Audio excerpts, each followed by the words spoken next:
प्यारे बच्चों, आज हम लोग कक्षा 9 सामाजिक विज्ञान के भूगोल खंड के दूसरा अध्याय जिसका नाम है भारत का भौतिक स्वरूप, इसी का आज हम लोग अध्ययन करने वाले हैं। इससे पहले हम लोग भूगोल के पाठ एक के भारत आकार और स्थिति का अध्ययन कर चुके हैं। तो अब हम लोग भारत के भौतिक स्वरूप अध्ययन करने से पहले सबसे पहले हम लोग आपके सिलेबस के हिसाब से प्लेट टेक्टोनिक, जिसे हिंदी में प्लेट विवर्तनिकी भी कहते हैं, प्लेट विवर्तनिकी का सिद्धांत क्या है, इसके बाद हम लोग आगे बढ़ेंगे, भारत का भौतिक विभाजन करके देखेंगे। तो प्लेट विवर्तनिकी का सिद्धांत क्या है? तो दोस्तों, ये संपूर्ण जो ग्लोब है, जो पृथ्वी है, इसका संपूर्ण स्थल भाग एक जगह इकट्ठा था। यह विचार जो है वेगनर ने दिया था, और वेगनर के महाद्वीय सिद्धांत से यह पता चलता है कि संपूर्ण स्थल का भाग जो है वह बीच में स्थित था। इसे पैंजिया कहते थे, इसे पैंजिया कहते थे। ये स्थल का भाग बीच वाला था, और ये बाहरी जो भाग था यह महासागरों का था। इसे पैंथालसा कहते थे, तो इनका मानना था कि इस संपूर्ण जो हमारा क्रस्ट है इसमें प्लेटें पाई जाती हैं, और इन ऊपरी क्रस्ट में 7 बड़ी बड़ी प्लेटें और बहुत सारे छोटी छोटी प्लेटें पाई जाती हैं। और यह प्लेटें स्थिर नहीं हैं, बल्कि यह प्लेटें गति करती रहती हैं, और इसी को प्लेट विवर्तनिकी का सिद्धांत कहा जाता है। इसी को प्लेट टेक्टोनिक कहा जाता है, थ्योरी ऑफ प्लेट टेक्टोनिक। अब प्लेटें गति करती हैं, तो उन गति के कारण पृथ्वी के अंदर कुछ क्रियाएं होती हैं, और प्लेटों की गति 3 प्रकार से होती है, उसको आगे देखेंगे, ठीक है। तो यहाँ प्लेटें कैसे गति करती हैं उसे चर्चा करने से पहले हम देख लेते हैं कि प्लेटों की गति के कारण यह जो पैंजिया का बीच का भाग था, यह बीच से यह अलग अलग हो गया, और यह उत्तरी भाग जो है यह अंगारा लैंड, क्या कहलाया? अंगारा लैंड।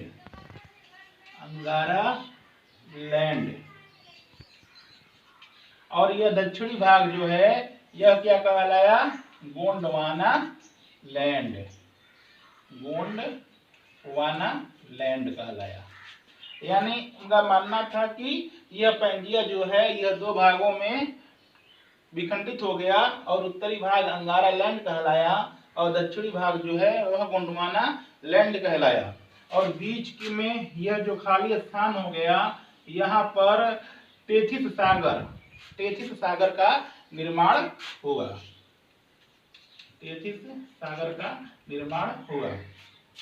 अब यह विखंडन जो है यहीं पर नहीं रुका, और इसमें विखंडन लगातार जारी रहे। तो जो गोंडवाना लैंड का भाग है, इस गोंडवाना लैंड के भाग से ही और विखंडन होने के कारण इसमें से जो भाग निकल करके एक दूसरे के दूर खिसके, वह भाग थे दक्षिण अमेरिका का, वह भाग था साउथ अफ्रीका का, वह भाग था प्रायद्वीपीय, ये दक्षिणी प्रायद्वीपीय पठार प्रायद्वीपीय भारत का, वह भाग था ऑस्ट्रेलिया का, वह भाग था अंटार्कटिका महाद्वीप का। ये गोंडवाना लैंड के हिस्से थे, ठीक है। वैसे ही उत्तरी जो लैंड है जिसे अंगारा लैंड कहते थे, इसका भी विखंडन शुरू हुआ, और उत्तरी अमेरिका, यूरोप तक ये इसका विखंडन हुआ। तो हम लोगों को पढ़ना है प्लेट टेक्टोनिक, और यह प्लेटें कैसे गति करती हैं इसके बारे में हम लोगों को अध्ययन करना है। तो आप लोगों ने बच्चों देख लिया होगा कि इन प्लेटों की गति के कारण ये हमारी पृथ्वी के आंतरिक भागों में कैसे परिवर्तन हुआ और स्थलीय द्वीप स्थलीय क्षेत्र जो है एक दूसरे से कैसे दूर खिसके या एक दूसरे के कैसे करीब पहुंचे, ये आप लोगों ने देख लिया। अब हम लोग चलते हैं प्लेटों की गति के बारे में अध्ययन करने। अब ये प्लेटें कैसे गति करती है, अब ये प्लेटें कौन कौन सी हैं पहले इसके बारे में जान लेते हैं। तो हमने बताया कि 7 बड़ी प्लेटें और बहुत सारी छोटे छोटे प्लेटें होती हैं। ये 7 जो प्लेटें हैं, इन 7 प्लेटों के नाम हम लिख दे रहे हैं। उत्तरी अमेरिकी प्लेट, दक्षिणी अमेरिकी प्लेट, अफ्रीकी plate,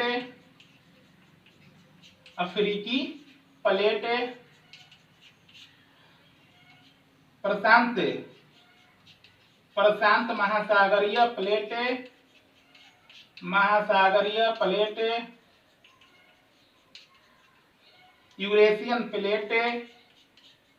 Eurasian plate, Indo Australian plate और अंटार्कटिका प्लेट।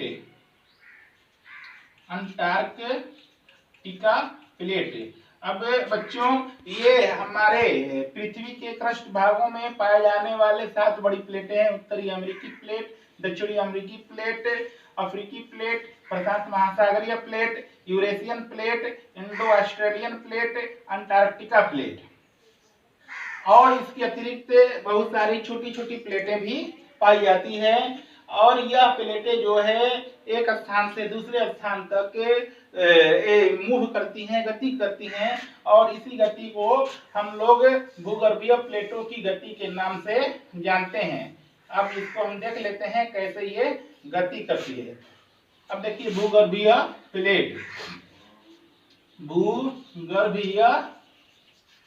प्लेटों की गति, भूगर्भीय प्लेटों की गति। अब भूगर्भीय प्लेटों की गति 3 प्रकार की होती है। अब यहाँ पर चित्रों के माध्यम से देख लें हम लोग।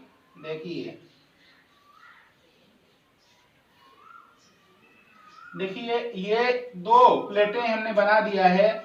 ये दोनों प्लेट जब एक दूसरे के करीब आए, एक दूसरे के निकट आए, तो उसे कहते हैं अभिसारी प्लेट। क्या कहते हैं? अभिसारी प्लेट। ठीक है। अब इधर देख लेते हैं 2 प्लेटों को गति करा करके। देखिए जब ये 2 प्लेटें एक दूसरे से दूर खिसकती हैं, यानी ये प्लेटें इधर और ये प्लेटें इधर एक दूसरे से दूर खिसकती हैं, तो इन प्लेटों को कहते हैं अपसारी प्लेट।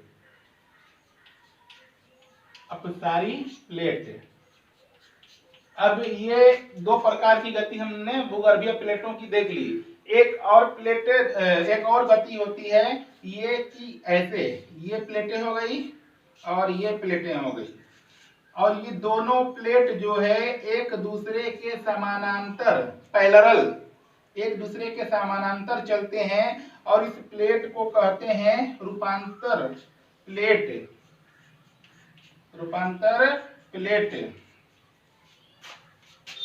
ठीक है। अब ये प्लेटों की जो गति हो रही है, इससे क्या क्रियाएं होती हैं, इसे हमें देखना है। तो जब ये अभिसारी प्लेटें एक दूसरे के करीब आती हैं, तो ये प्लेटें एक दूसरे से करीब आने के कारण एक प्लेट जो है, जो भारी प्लेटें होती हैं, वह नीचे की ओर धंसने लगती है। ठीक है। और ऊपर का भाग जो है वह वलन होने लगता है, और इस क्रिया के द्वारा बलित पर्वत का निर्माण हो सकता है। और इन क्रियाओं के द्वारा बलित पर्वत, भूकंप, ज्वालामुखी, ये जो गतियां हैं, तीनों प्लेटों की गतियां हैं, चाहे वो अभिसारी हैं या अपसारी हैं या रूपांतर प्लेटें हैं, इन प्लेटों की गतियों के कारण पृथ्वी के अंदर भूकंप की स्थिति होती है, ज्वालामुखी का निर्माण होता है, बलित पर्वत का निर्माण होता है, भ्रंशन पर्वत और भ्रंश घाटियों का निर्माण होता है। तो ये अभिसारी प्लेटों का परिणाम ये है कि पृथ्वी का भाग जो है वल्लित होने लगता है, और अपसारी प्लेटें जब एक दूसरे से दूर खिसकती हैं बच्चों, तो ये जो दूर खिसकने के कारण बीच में गर्त मतलब गड्ढा का निर्माण होता है, जिसे भ्रंश कहते हैं, भ्रंशन प्लेटें कहते हैं। और इस प्रकार की जो गति होती है, समानांतर प्लेटों की जो गति होती है, इस प्रकार की गति से ऐसी कोई क्रियाएं नहीं होती है। तो अपसारी प्लेट और अभिसारी प्लेटों के बारे में आपने देख लिया, और इसी का परिणाम रहा होगा कि जो पेंजिया जो पूरे स्थल एक जगह इकट्ठे थे, उनका एक स्थान से दूसरे स्थान दूर खिसकना हो गया और पूरे पेंजिया का विखंडन शुरू हो गया। हो सकता है कि इसी का नतीजा रहा हो, इन प्लेटों की गति के कारण ही ऐसा हुआ होगा, ऐसा वेगनर का मानना है। ठीक है, तो ये भूगर्भीय प्लेटों के बारे में आपको जानकारी हो चुकी होगी कि इन प्लेटों में हमेशा गति रहती है, और इन प्लेटों से भूकंप, ज्वालामुखी, बलित पर्वत, भ्रंश घाटी आदि का निर्माण, ऐसी क्रियाएं होती है। ठीक है, इन प्लेटों के बारे में आपको थोड़ी सी जानकारी हो चुकी है। अब इन प्लेटों को अपने देश और पूरे विश्व में देखेंगे कि इनकी क्रियाओं के द्वारा क्या किया हुआ होगा। तो हम देखते हैं कि हमारा जो प्लेट है, हमारा जो देश है, हमारे देश के नीचे जो है वह इंडो ऑस्ट्रेलियन प्लेट है। ठीक है, और इंडो ऑस्ट्रेलियन प्लेट जो है वह ऑस्ट्रेलिया तक पहुंचता है, और यह जो रेंज है, यह हिमालय का रेंज है, यह हिमालय पर्वत, यहाँ पर यूरेशियन प्लेट, जो यूरेशियन प्लेट है यहाँ पर मिलता है, और ये इंडो ऑस्ट्रेलियन प्लेटें दोनों, यानी दोनों यहाँ पर अभिसारी प्लेटें, अभिसारी परिसीमा का निर्माण करती है, और दोनों एक दूसरे से टकराती हैं। परिणाम स्वरूप यह हुआ कि टेथिस सागर का भाग ऊपर उठता गया और एक नवीन बलित पर्वत का निर्माण हुआ, जिसे आज हम हिमालय पर्वत के रूप में देखते हैं बच्चों। तो हिमालय पर्वत का निर्माण इन अभिसारी प्लेटों के ही कारण हुआ, यानी यूरेशियन प्लेट और इंडो ऑस्ट्रेलियन प्लेटों के आपस में टकराने के कारण जो वलन हुआ, उसी का परिणाम हिमालय पर्वत बन करके तैयार हुआ। अब इधर देखें, प्रायद्वीपीय भारत में प्रायद्वीपीय पठारों में देखें बच्चों, तो ये गोंडवाना लैंड का हिस्सा था, और यहाँ पर देखिए, यहाँ पर भ्रंश यानी अपसारी प्लेट जो है, इनके कारण जो है भ्रंशन यानी गर्त का निर्माण हुआ, जहाँ से नर्मदा ताप्ती बहती है। ठीक है, और बीच में सतपुड़ा पर्वत भी उठा हुआ है, और ये भ्रंश अपसारी प्लेटों का परिणाम निकला। अब इसके बारे में हम लोगों ने देख लिया। अब इन प्लेटों के गति के कारण हमने बताया कि भूकंप, ज्वालामुखी जैसी स्थितियां होती हैं, इसी का कारण है। अब जैसे हम देखते हैं कि जो सबसे अधिक भूकंप या ज्वालामुखी जो निर्मित होते हैं, परिप्रशांत महासागरीय पेटी में निर्मित होते हैं, यानी प्रशांत महासागर की जो प्लेटें हैं, उन प्लेटों की जो छोरे हैं, सीमाएं हैं, उन सीमाओं पर जहां टकराहट होता है, वह दक्षिणी अमेरिका महाद्वीप से या जो भी प्लेटों से टकराहट होता है, तो उसके बाद वहां पर भूकंप की हालात निर्मित होते हैं। क्योंकि जब ये प्लेटें आपस में टकराती हैं, तो एक प्लेट नीचे हिस्से में चली जाती है, और नीचे दाब के कारण जो है तापमान अधिक होता है, और नीचे जाने के बाद उसका पत्थर का जो है, चट्टानों का जो है वह पिघल जाता है, पिघलने के कारण उसका आयतन बढ़ जाता है। परिणाम स्वरूप पृथ्वी के अंदर आंतरिक हलचल होने लगती है, और उन आंतरिक हलचल का नतीजा ये होता है कि जब पृथ्वी का ऊपरी भाग कमजोर दिखाई देता है, तो वहां से पृथ्वी का कमजोर भाग टूट जाता है और पिघले हुए पदार्थ जो मैग्मा होते हैं वह बाहर निकल आता है और एक ज्वालामुखी का विस्फोट होता है और जो बाहर निकलते हैं मैग्मा उसे लावा कहते हैं। तो इस प्रकार से इन प्लेटों की टकराहट के कारण ही ज्वालामुखी का निर्माण होता है। अब जब ज्वालामुखी का विस्फोट होता है तो भूकंप की भी स्थिति बनती है। तो ये भूकंप और ज्वालामुखी की जो स्थितियां हैं वह इन प्लेटों की गति के कारण ये हो रही है। इसी को प्लेट टेक्टोनिक का सिद्धांत कहते हैं, हिंदी में प्लेट विवर्तनिकी का सिद्धांत कहते हैं। तो इतना आप लोगों को शायद समझ में आ गया होगा बच्चों। अगर ना समझ में आए तो हमसे आप क्वेश्चन प्रश्न उत्तर कर सकते हैं। हम लोगों को पढ़ना है भारत का भौतिक स्वरूप। इन प्लेटों के कारण जो भारत के भौगोलिक उच्चावच में यानी ऊंचे नीचे, उच्चावच का मतलब होता है उच्चावच में जो परिवर्तन आया और उच्चावच के आधार पर जो भारत का भौतिक विभाजन हुआ, जैसे पर्वतों में, पठारों में, मैदानों में, तटीय क्षेत्रों में, द्वीपों में, मरुस्थल में, इन भौतिक विभाजन को, इन भू आकृतिक भूभागों को हम लोग अध्ययन करने वाले हैं भारत का भौतिक स्वरूप में, जिसमें हम लोग अलग अलग पर्वतीय क्षेत्रों को, पठारी क्षेत्रों को, मैदानी क्षेत्रों को इत्यादि इत्यादि हम लोग अध्ययन करने वाले हैं बच्चों। तो आज का वीडियो यहीं तक रहने देते हैं। अगली वीडियो में इसी लेसन का, इसी अध्याय का भारत का भौतिक स्वरूप शुरू करेंगे और भू आकृति के भूभागों का अध्ययन करेंगे। ठीक है, तो आज यहीं हम अपना जो है वीडियो समाप्त कर रहे हैं। शुक्रिया।